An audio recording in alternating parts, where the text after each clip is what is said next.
Hello seafarers, welcome to Sailor School. In this video, I'll be explaining about hazards faced by ship and its crew in the polar region. I will also compare the severity of hazards in polar region as well as in normal sea areas. Number 1. Ice. As you already know, planet Earth revolves around the Sun in an elliptical orbit. Due to this phenomenon, along with the tilt of Earth's axis, result in formation of summer and winter solstice. Due to this fact, the sun rays never tend to reach the poles or the polar region of the earth. Because of this, the temperature always remain extremely cold that results in formation of ice, which later turns into layers of ice combined together to form icebergs. Ice affects the ship hull structure both directly and indirectly. Directly, as ships contact with any solid icebergs tend to cause damage to the ship's hull, leading to hull failure, as well as ice on ship's deck make it less accessible for maintenance, as making it extremely slippery. Ice can cause brittle fracture of the metal plate. Brittle fracture means development of cracks in the metal due to contraction, as metal has a property to be contracted under cold temperature. The standards of construction of ice-class ships are present under a clause in SOLAS code as well as in Polar code as a single whole new chapter. Number 2. Low temperature. As discussed earlier, low temperature is almost similar to hazards of ice. But ice formation and low temperature are two different concepts, as low temperature in an area is possible without presence of ice in the same area, whereas vice versa is not possible. The survival time of an average human being reduces very much in cold temperature region. Number 3. Continuous day and night cycle. Each and every place around the world share almost equal daytime and nighttime in a 24-hour period.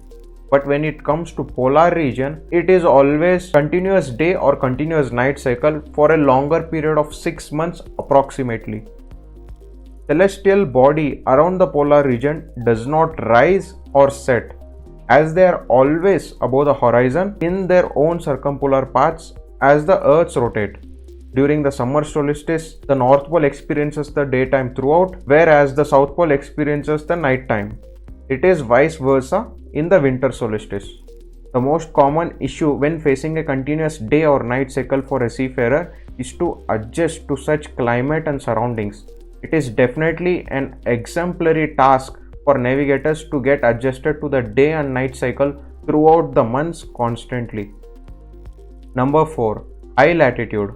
Most of the satellites around the world revolve in their orbits or paths around the Earth, mostly in equator. Because satellites are just a mere requirement for the people to communicate and for other purposes serving the mankind. In polar region, there is almost very less population.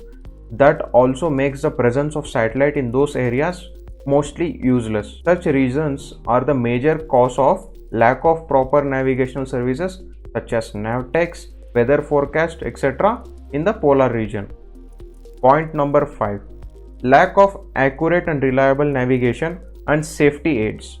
As we have discussed earlier, very less number of satellites are present in the polar region, which also makes the satellite imagery impossible. Not having an efficient satellite service in polar region makes search and rescue services also difficult to perform their intended task. In polar region, we get to see a lot of free floating ice layers or icebergs depending on the size of it. The accuracy of data obtained of such ice, like its position, size and path, is entirely dependent on the navigator who sends the data or shares the data. Lack of accuracy in data can also result in failed search and rescue operation.